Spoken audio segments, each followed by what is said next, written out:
Okay, good morning. I always like that when I say good morning, everybody says good morning back. And it makes me feel somewhat in control. I don't know, that's probably a bad thing, but it gives me confidence, and I guess that's good when you're standing up at the front with a microphone, right?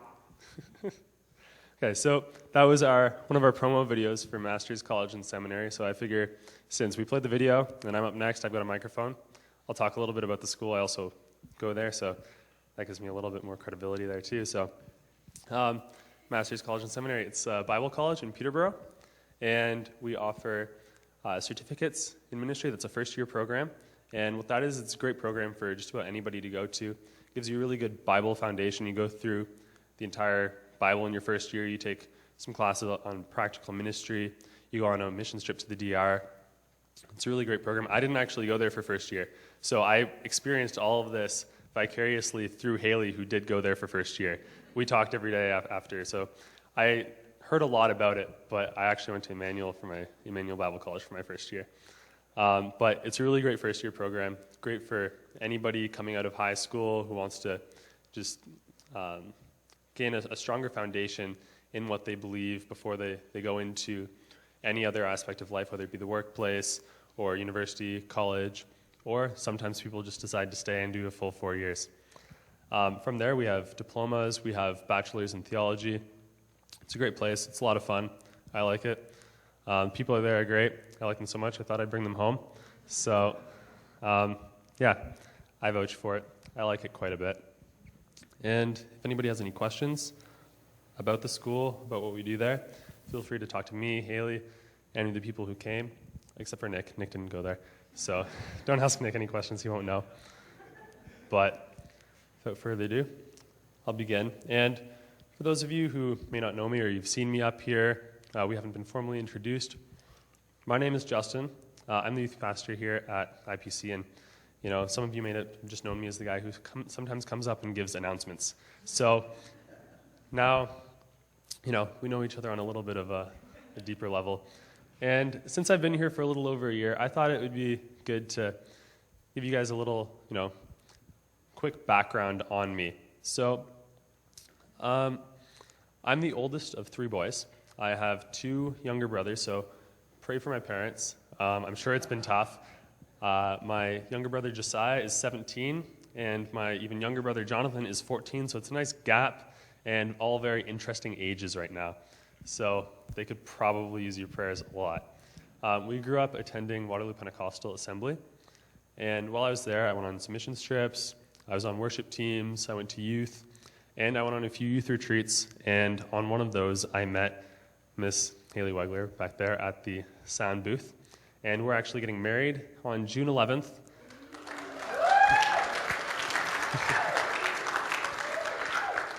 That's 2 weeks away. I try not to think about that. Get this over with, then we'll worry about that. It's coming up quick, but I'm excited for that. It'll be fun. And while I'm here on staff, I also I do photography and video with Haley's company. She owns her own company. That's pretty cool. And I also go to Master's College and Seminary. So now that you've heard a little bit about me in a more casual sense, I also wanted to share a little bit about my testimony. As I said, I grew up in a Christian home, but I don't want to talk about my salvation story so much as with my calling story. I think it kind of goes with what we've been talking about when we went to Overflow last week, and it fits well with what I wanted to say this morning, so that's what I'm going to go with. And where that started for me was when I truly made the commitment to actually follow Jesus with my life, and that happened in grade 11. I had kind of grown up in a Christian home and Christian things and stuff, but it wasn't until that I really decided to give my life to following God. That's when I got baptized. That's when I really started to take my faith seriously. But after that part in my life, one of the biggest struggles I had was, what am I supposed to do with my life now?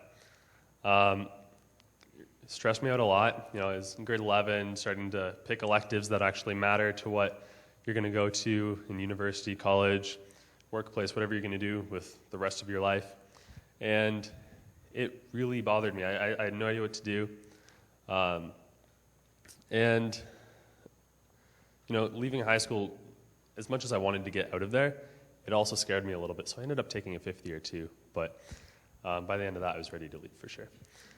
Now, I definitely wasn't the only one in my friend group struggling with the idea of calling and purpose and what to do with the rest of my life. But I felt kind of alone in the dark with that because, when you're a teenager, sometimes, you don't see the whole picture. You can look back in retrospect just about any time, and it's like, oh yeah, that makes sense now. But when you're living it, it's like, I'm alone, this sucks.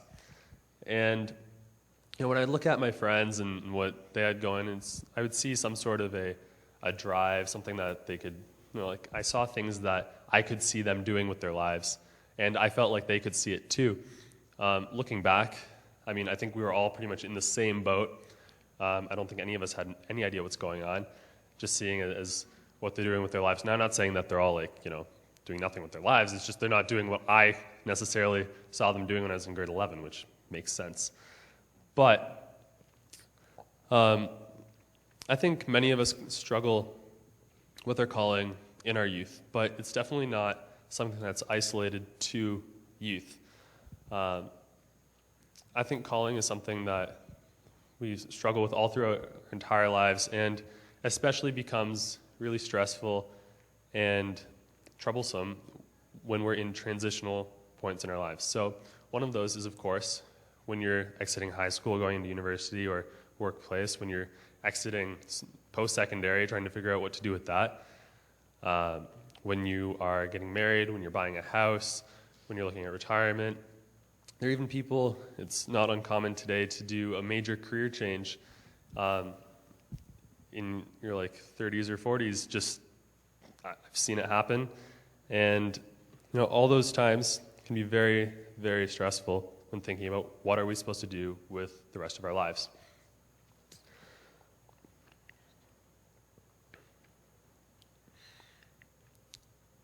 Now, many people today, I think, feel like they're not living up to their full potential, or they're dissatisfied with their lives, or they feel like there must be more to life than what they're living, but they don't necessarily know why. I want to read from a passage in 1 Corinthians chapter 2. So before I continue talking, you guys just want to find that in your Bibles. And when I hear people talk about calling and purpose and things like that, I don't often hear this passage talked about as much as some other passages. But I think a lot of the issues or concerns people have are addressed in this passage, and those are having to do with dissatisfaction in life, a feeling of wanting more, not knowing what's going on. So I'm going to pray, and we'll get into the Word. God, thank you that we are able to gather here this morning, that we're able to worship your name, that we're able to study your Word. Thank you for this opportunity to talk about calling and purpose, and just have a good time this morning. Pray that you would bless the words that I have to say, that they wouldn't just be things I'm pulling out of my head, but that they would be your words for your people, God. Pray this in your name. Amen. So, starting in verse 6. So 1 Corinthians 2, verse 6.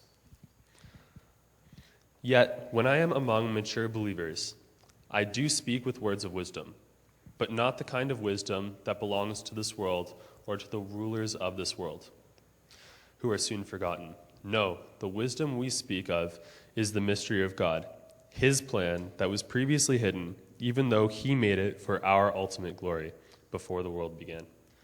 So, we're going to pause here, and I just want to point out that Paul is talking about God's plan. That usually, when we're talking about our calling, or at least it should be addressed when we're talking about calling, we should be looking at God's plan, thinking about God's plan. I know when I would pray, and still do pray, about my calling, my purpose, what I'm going to do moving forward in my life, I'm usually asking about God's plan for my life. So, from right there, we know that this is going to be good stuff. We're going to have some things addressed here, and this will relate to this subject. So, Paul goes on to say, But the rulers of this world have not understood it. If they had, they would not have crucified our glorious Lord. So, pause again. So it's no surprise that people in general are a little bit confused, that they don't know what's going on, and especially people outside of the church, outside of our relationship with God. It's no surprise that, people are generally confused because it says it right there. It was written 2,000 years ago, still true today. I'm often surprised at how many things are actually clarified so much when you just read your Bible. Things are a lot less confusing, actually, than they seem. You just gotta open it. It's usually on a shelf. But continuing, and this is where Paul quotes Isaiah 64, verse 4. And this is what the scriptures mean when they say, "No eye has seen, no ear has heard, no mind has imagined what God has prepared for those who love him." But it was to us that God revealed these things by his Spirit, for his Spirit searches out everything and shows us God's deepest secrets. No one can know a person's thoughts except that person's own spirit. And we have received God's Spirit, not the world's spirit, so we can know the wonderful things God has freely given us. When we tell you these things, we do not use words that come from human wisdom. Instead, we speak words given to us by the Spirit, using the Spirit's words to explain spiritual truths. But people who aren't spiritual can't receive these truths from God's Spirit. So to break that down a little bit, because it gets a little confusing, his Spirit, my Spirit, God's Spirit, our Spirit, it's a lot of spirits. Paul's basically saying, since we can't read minds, but our spirits know what we're thinking, then it only makes sense that we can't read God's mind, and that God's Spirit knows what God's thinking. But what's unique about believers is that we do have the Holy Spirit in us. So we do have that ability to see into the mind of God in some way. We don't have an unlimited, scope into that. We can't see the whole thing, but we do have that opportunity at times. We're not completely shut out. We shouldn't be left out in the dark completely. Now, one of the coolest and most encouraging parts of this passage is where Paul quotes from Isaiah 64, verse 4. But I think it can also be a little bit terrifying also. It intimidates me a little bit. And what it says is, "No eye has seen, no ear has heard, no mind has imagined what God has prepared for those who love him." Now, this was the theme verse for Overflow. That was the youth conference that a bunch of us went on last weekend. It's the Western Ontario District Youth Conference, 3,000 people all crammed in the Waterloo Recreation Center, and it gets really hot and smells a little weird, but it's a fun time. I enjoyed it. I think everybody else did too. But the theme was made for more. So it was the idea of we're made for more than just what the world tells us we're made for. The world tells us, we're supposed to get a 9-to-5 job with a steady income, have a family, kids, buy a house, retire, and none of those things are bad things. I'm not saying don't do that, but there's more to life than just that. The idea behind Made for More was we're made for joy, we're made for forgiveness, we're made for purpose, we're made for love, we're made for a relationship with God, and we're made to make an impact on this world. And all those things can be done in having a steady job, in having a house, a family, all those things. But it's not the default thing that the world is pushing us to do. It's more than that. Now, for me, this verse is cool because it just shows how big God's plan is, how much he loves us, how much thought he's put into it, how, we're not just here to live an empty life, but there's more to it. But it's also intimidating for me because no ear has heard, no mind has imagined what God has prepared. And it's like, I can't imagine it. I can't think of it. It's too big. It's too much. And as cool as that is, as comforting as it is to think God loves us that much, it can also be a little intimidating because that's a lot to live up to. That's a lot to have for us. Sometimes for me, have like a birthday party, let's say, and you expect it to be this small thing, and all of a sudden there's a ton of people, they're all going nuts. And I'm an introvert. I'm just like, oh, okay. I didn't want that much. I mean, like, it's fun, but like, it's a lot of pressure to be put on one person. And that's a big verse. It's a big promise to think about. That's something to live up to. But regardless, I like the theme of overflow. I thought it was a really good message, and it kind of goes with my testimony, with my calling, why I'm here with you today. So I thought it'd be good to bring it home, share it with all of you. And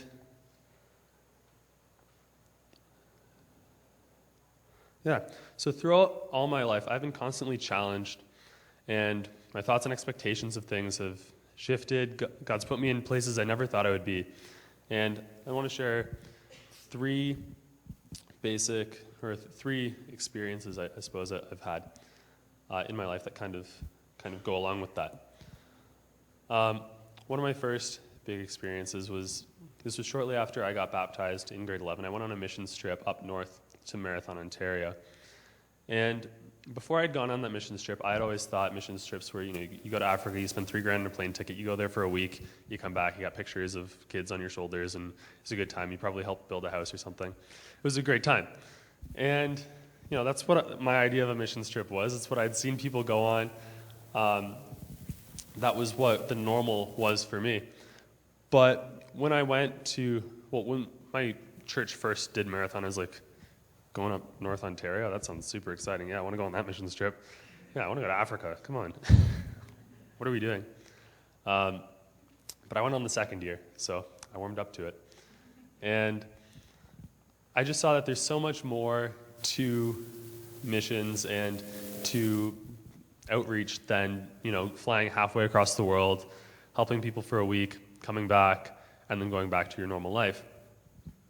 In just going, it was like a 16-hour drive, but in going 16 hours north, I saw that there's so much, even within our country, within our province, that can be done. There's so many people that need to be reached just as much as people halfway across the world.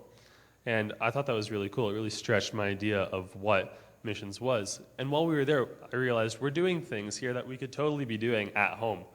Like, we led a vacation Bible school, and then we did community work projects. We made some friends with some of the youth there, and it was a great experience. We actually had some youth baptized there and stuff. But those are, none of those things are things that we have to go drive 16 hours to do. We could have just stayed in Kitchener-Waterloo, and we could have done all those things from here. We didn't even have to make it an event. We could have just been doing it every day. And I thought that was really cool because it really stretched my idea of what we're supposed to be doing. Another big thing happened when I was applying to schools. Like I said, I was really, I felt really alone in the dark with what I was supposed to do with the rest of my life. I applied to a few schools, and I think I specifically remember tweeting something. It was like, what major do I have to pick to be in Switchfoot, or something like that. And for those of you who don't know, Switchfoot is a band that's been around for a little while. It's a Christian alternative rock band. And, as much as, playing bass in a rock band is, it's kind of an out there kind of goal. On top of that, there's no way I would ever be able to play bass in Switchfoot.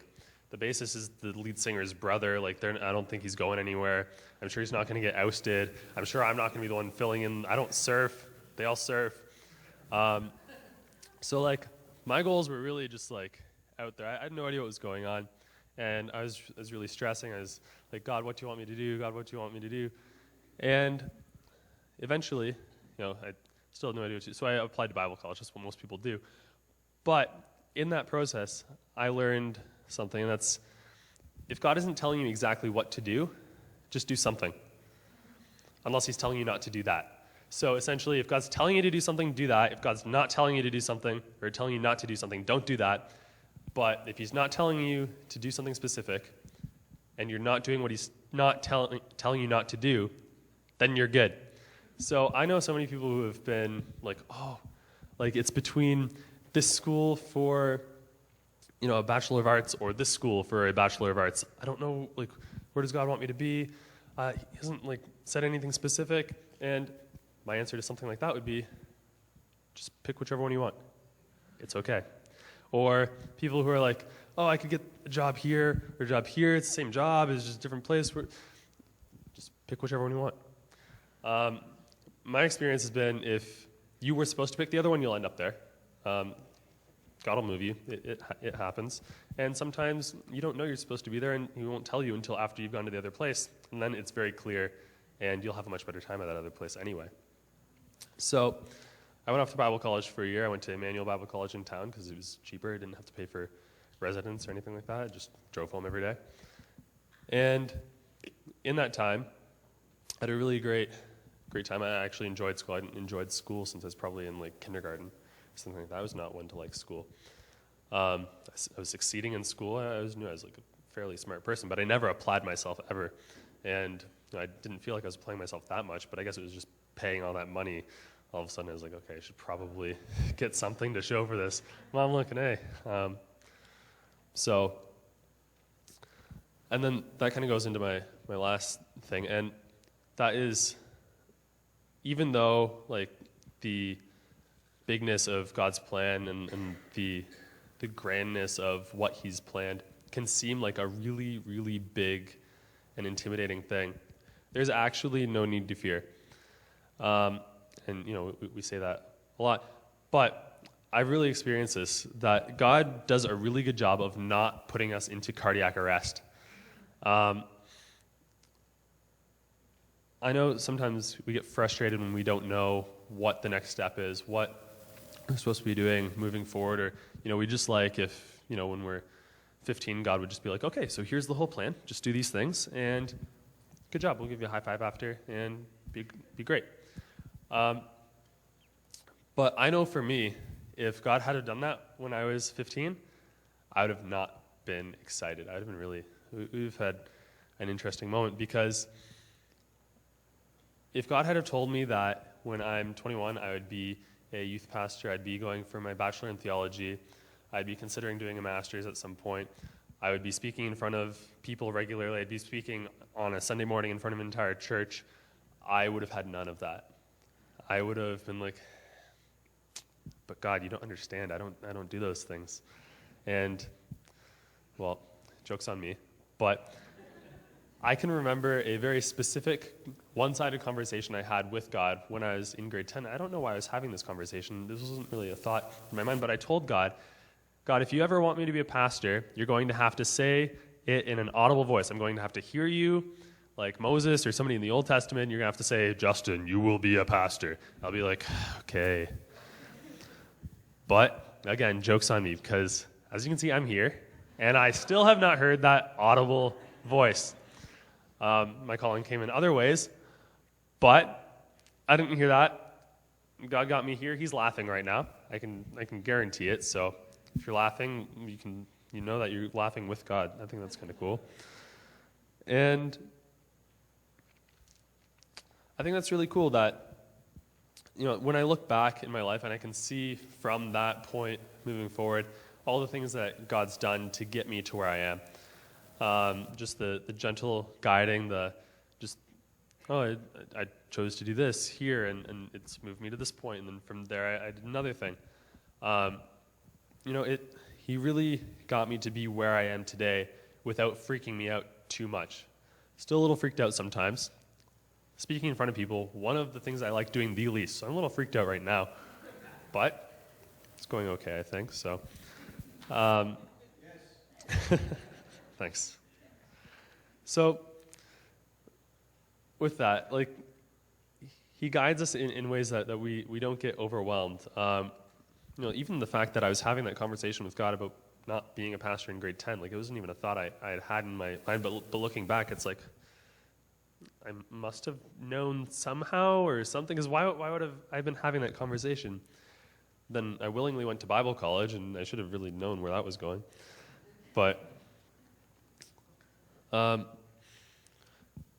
just to close, this message can appear to be a message for a younger crowd. I know typically it's when we're talking about calling, and I mention a lot of things about universities and school and stuff, but that's just because that's where I'm at right now. But it can seem to be a less applicable message when you already have an established life. But I want you to know you're not off the hook. Not. This message is for everyone, just no matter where you're at in life. Like I said, there's people who do major changes in their lives, and it can seem really, really odd. Like, oh, why are they doing that? But I think it's all for a reason. For some of you, this could be a terrifying thing to actually think about this and apply it to your life because, some of you in college, university, high school, you could already have your entire life mapped out. You could be like, oh, this is what I'm doing, this is what I'm going to do, this is what I'm going to do. And now you're thinking, oh, but is God calling me to something else? Or for some of you who have more established lives, you've actually got a job, you've got a house, a family.